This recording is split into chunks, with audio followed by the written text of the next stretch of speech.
यूट्यूबवरती, इन्स्टावरती, फेसबुकवरती जे प्रकल्प येतात ते प्रकल्प जसेच्या तसे उचलून करायचा विना अभ्यास करता, तो सर्वात आपल्यासारख्यांचा मूर्खपणा ठरतो.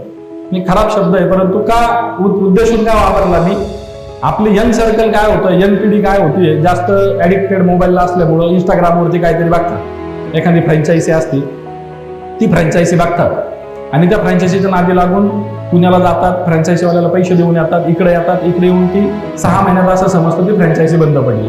का बंद पडली? अभ्यास. फ्रँचायसी घेताना पण एक वेगळा अभ्यास आहे. ज्याची फ्रँचायसी आहे त्याचा पण अभ्यास केला पाहिजे आपण, ती फ्रँचायसी आपल्याकडे चालतीये का त्याचा अभ्यास केला पाहिजे आपण, आणि मग ती त्या फ्रँचायसी ज्यांची आहे त्यांना जाऊन विचारलं पाहिजे की तुमची पुढची प्लॅनिंग काय आहे, तुम्ही पुढे कसं करणार आहात. बदलतं युग आहे, जर युग अजून रॅपिडली बदललं तर त्याच्यामध्ये तुमचे ऍक्शन्स काय असणार आहेत हे आपण स्वतः जाऊन विचारलं पाहिजे.